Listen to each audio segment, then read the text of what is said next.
Hello दोस्तों, तो आज मैं आपको 10 क्वेश्चंस कराने वाली हूँ। इससे पहले मैंने काफ़ी सारे क्वेश्चंस 10 करके करा दिए हैं। आप प्लेलिस्ट जरूर चेक करिएगा, आप वहाँ देखेंगे आपको बहुत सारे क्वेश्चंस देखने के लिए मिलेंगे जो कि आपकी बहुत ज़्यादा हेल्प करेंगे। तो आज के क्वेश्चंस देख लेते हैं। 10 क्वेश्चंस में से आपको सही आंसर बताना है जो भी क्वेश्चन मैं पूछूं, एंड लास्ट में ये भी बताना है कि 10 क्वेश्चंस में से कितने क्वेश्चंस आपको आते थे। तो क्वेश्चन नंबर 1 आपके सामने है। क्वेश्चन नंबर 1 है, आइडेंटिफाई अ सब space of 2 out of 4 given option. इसमें आपको बताना है। तो ऑप्शन नंबर ए आपके सामने है। तो ऑप्शन नंबर 1 में जो पॉइंट दे रखे हैं आप ऑप्शन से ही करने की कोशिश कीजिए। इसे पॉइंट है आपके पास ये दोनों, एंड ऑप्शन नंबर बी में है आपके पास, एंड ऑप्शन नंबर सी में है, एंड ऑप्शन नंबर इधर भी आपका 0 1 दे रखा है। देन इसके बाद आपको दे रखा है -1 0, एंड आपको 4 दे रखा है 0 -1 एंड 1 0। अगर आप इन ऑप्शंस को देखें तो x में x प्लस कीजिए, y में y, यानी कि x1 में x2 करेंगे तो कितना मिलेगा -1, y1 में y2 करेंगे -1। ठीक है, इसमें आप करिए 1 में 1 -1 करेंगे 0, 3 में -3 करेंगे 0, ये आपको -1 1 1 -1। आप देखेंगे तो आपको जो ओरिजिन यानी कि 0 0 किससे मिल रहे हैं, ऑप्शन नंबर बी से। तो जो इसका ऑप्शन नंबर बी है ये बिल्कुल सही आंसर हो जाएगा। तो क्वेश्चन नंबर 1 का ऑप्शन नंबर बी एकदम सही आंसर है।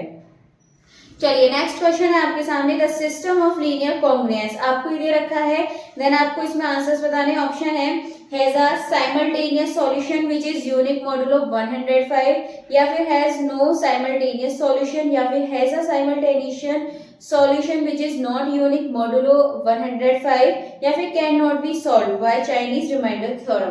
तो ऐसा जो ऑप्शन नंबर डी है ये तो होगा नहीं आपका, क्योंकि हम इसे सॉल्व कर सकते हैं। तो यहाँ पर आप देखेंगे, आप उतार लीजिए पॉइंट यहाँ से 5, एंड दूसरा आपका 3 और 7। सिंपली आप इन तीनों का मल्टीप्लाई कर दीजिए, आंसर आपको यहाँ से मतलब जो सॉल्यूशन है वो मिल जाएगा। तो option number A has a simultaneous solution which is unique modulo 105, आपको यहाँ से आंसर मिल जाएगा। तो इसका जो ऑप्शन नंबर ए है ये बिल्कुल सही आंसर हो जाएगा। नेक्स्ट देखते हैं, अगला क्वेश्चन है, कंसीडर द क्वाड्रेटिक इक्वेशन। आपको इक्वेशन दे रखी है, एंड ये भी बताया है जो ए बी सी है ये बिलोंग्स करते हैं सी में। Which of the following statement is true for this equation. इसके लिए कौन सा स्टेटमेंट ट्रू होगा। तो ऑप्शन नंबर ए है, roots will be complex and exist in conjugate pair, या फिर roots will be complex and equal, roots will be complex and need not be in conjugate pair, या फिर roots will not exist. तो इसका जो सही answer है आपका ऑप्शन नंबर सी हो जाएगा, roots will be complex and need not be in conjugate pair. चलिए हो चुका है। नेक्स्ट देखते हैं, अगला क्वेश्चन है, the distance of the highest point on the graph of the function from the x axis. तो इस क्वेश्चन को आपको बताना है करके। तो क्वेश्चन नंबर 4 का जो सही आंसर है वो आपको बताना है कि क्वेश्चन नंबर 4 का सही आंसर क्या होगा। चलिए इसके बाद नेक्स्ट क्वेश्चन की तरफ बढ़ते हैं।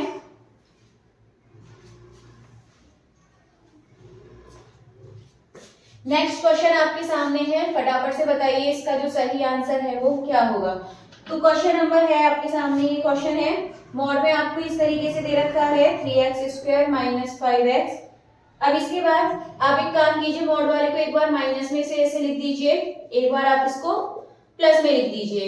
x को हम एक बार बस चेंज कर देते हैं और कुछ नहीं करना। आप यहाँ पे इसका डिफरेंशियल करिए, -1/3 2 जा 6x -5, और ये बचेगा आपके सामने 1/6x - 5।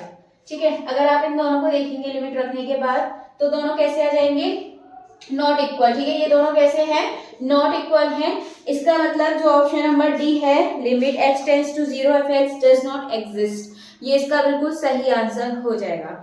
चलिए आगे नेक्स्ट क्वेश्चन की तरफ बढ़ते हैं। नेक्स्ट है, which of the following equation doesn't have the solution 7 और -9। आपको इसमें बताना है which of the following equation doesn't have the solution 7 और 9। इसमें किसके पास ये सॉल्यूशन नहीं है, इसका आंसर आपको बताना है। तो फटाफट से बताइए इसका जो सही आंसर है वो क्या होगा। तो आप सिंपली इसमें से जिसका सॉल्यूशन नहीं है वो बताना है, तो आप यहाँ पे वैल्यूज पुट करके इसका जो आंसर है वो यहाँ पर आप फाइंड कर सकते हैं। तो यहाँ पर देखते हैं, फर्स्ट इक्वेशन है आपके सामने 2x + 3y + 13। सेकंड है आपके सामने 6y - 3x + 75 = 0। एंड नेक्स्ट है 3/2x + 5y 4/y + 3/4। And last है आपके सामने 7y minus 9x plus 1। Points आपको दे रखे हैं 7 और माइनस 9। सिंपली आप इनमें यहाँ पुट कीजिए और आपको आंसर मिल जाएगा। देखिए 7 रखेंगे, 7 2 14, ये आपके सामने हो जाएगा 14। ठीक है, इधर लिख लेते हैं इसको 14। 14 के आगे हो जाएगा माइनस ये 27 माइनस में प्लस 13। तो 13 14 27 में से 27 के आपको 0 मिल जाएगा, यानी कि तो सेटिस्फाई कर रही है, तो ये ऑप्शन नहीं होगा क्योंकि इसमें आपसे नहीं वाला पूछा है। 6 7 हो जाएगा 40, मतलब 6y भी करेंगे तो ये हो जाएगा 9 6 कितना होता है आपका 54, माइनस का होगा माइनस 3 7 21 और प्लस 75। इन दोनों को प्लस करेंगे 75 मिलेगा, यानी कि इक्वल टू 0, यानी कि ये भी सेटिस्फाई कर रही है। अब यहाँ पर पुट कीजिए और यहाँ पुट कीजिए। तो हम एक काम करते हैं, पहले इसको चेक कर लेते हैं इसमें सेटिस्फाई कर रहा है या नहीं कर रहा। तो 7 मल्टीप्लाई y मतलब माइनस 9 x कितना है 7 प्लस 1। तो 7 9 जा कितना होता है माइनस 63 हो जाएगा, 9 7 जा 63 प्लस 1। तो यहाँ से आपको नॉट इक्वल टू 0 मिल जाएगा इस ऑप्शन से। तो इसका मतलब ये जो ऑप्शन नंबर डी है इसका सही आंसर हो जाएगा, ये भी आपका फिर सेटिस्फाई कर रही होगी। अब देख लेना, तो इसका जो सही आंसर है ये हो जाएगा आपका ऑप्शन नंबर डी। इसके बाद नेक्स्ट है आपके सामने which of the following given equation in variable x and y has integer value solution. बहुत आसान क्वेश्चन है, बस आप थोड़ा सा ध्यान देना है इस तरीके के क्वेश्चन पर। तो चलिए देख लेते हैं इसे। क्वेश्चन है आपके सामने, ये दे रखा है 12x plus 16y is equal to 8। तो आपको बताना है जो इसमें सॉल्यूशन है वो क्या होगा, और मैं उतार लेती हूँ 8 नहीं 6 है।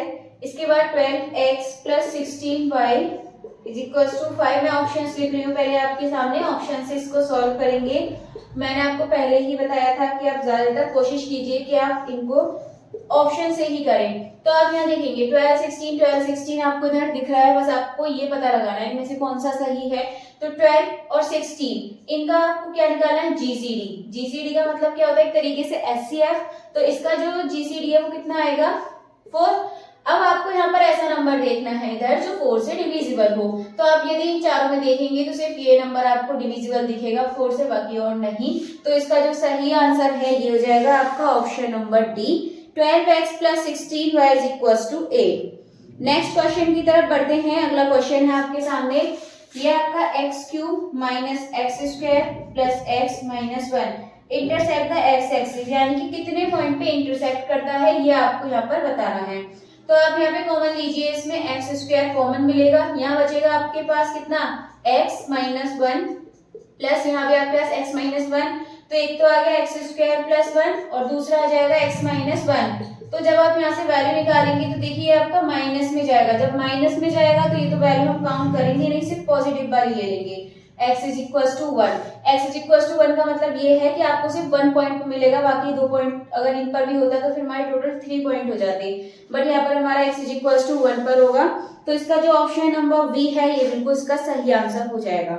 नेक्स्ट अगले क्वेश्चन की तरफ बढ़ते हैं। नेक्स्ट क्वेश्चन है what should be the value of k so that the linear equation in two variable x and y 30x plus 124y is equals to k has integer valued solution। फिर से आपके सामने question आ गया, अभी जो मैंने आपको ये ऑप्शन से कराया था ये वाला क्वेश्चन आया है।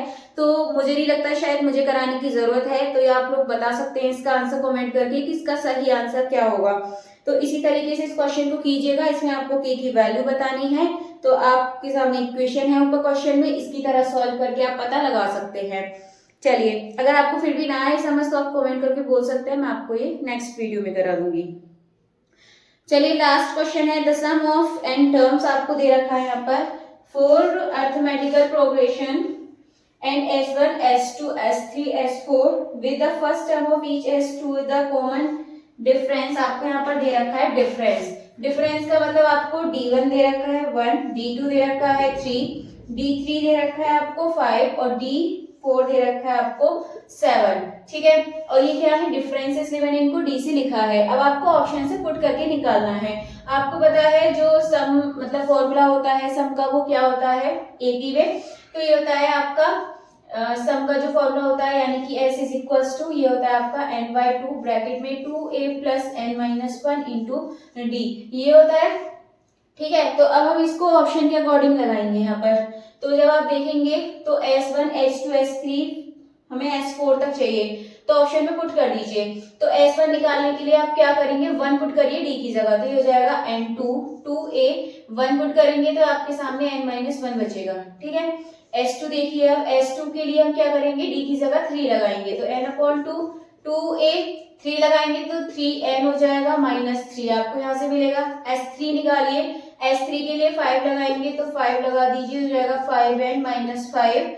एंड S4 के लिए आपको क्या करना है, डी की जगह 7 लगाना है, तो N/2, 2A + 7N - 7। अब आपको सिंपली क्या करना है कि आपको यहाँ देखना पड़ेगा कि कौन सी वैल्यू यहाँ पर सेटिस्फाई कर रही है ऑप्शन के अकॉर्डिंग। तो आप यहाँ पर इनको तो छोड़िए, तो सभी में सेम है, सिर्फ आपको इन पर ध्यान देना है, ठीक है। तो ऑप्शन नंबर 1 आपके सामने है S4 + S1। तो S4 में यदि S1 को प्लस करें, यानी कि इसमें से कर दीजिए, तो S1 और N कितना हो जाएगा, 8N -7 -6 -8 आपको यहाँ से मिल जाएगा। सेम यदि हम इन दोनों को करें तो 3 और 5 कितना हो जाएगा, 8N -5 -3 कितना हो जाएगा, -8। यानी कि जो ऑप्शन नंबर 1 है इसके अकॉर्डिंग मतलब सेटिस्फाई कर रहा है, तो इसका मतलब जो ऑप्शन नंबर ए है ये इसका बिल्कुल सही आंसर हो जाएगा। बाकी आप और को सेटिस्फाई करके देख सकते हैं, तो वो सेटिस्फाई नहीं करेंगे, सिर्फ और सिर्फ ये इसका आंसर हो जाएगा, ऑप्शन नंबर ए इसका बिल्कुल सही आंसर है। तो आज आपने देखा होगा हमने जो ज्यादातर क्वेश्चंस किए हैं वो सभी यहाँ पर ऑप्शंस को यूज करके क्वेश्चन किए हैं। चलिए फिर आज की जो वीडियो है इसको यहीं पर फिनिश करते हैं, मिलते हैं हमारी नेक्स्ट वीडियो में आगे के क्वेश्चंस के साथ। तब तक के लिए आप इन क्वेश्चंस को देखिए एंड अपने आंसर्स को कमेंट बॉक्स में बताइए, और साथ ही वीडियो को जितना हो सके ज्यादा से ज्यादा शेयर कर दीजिए।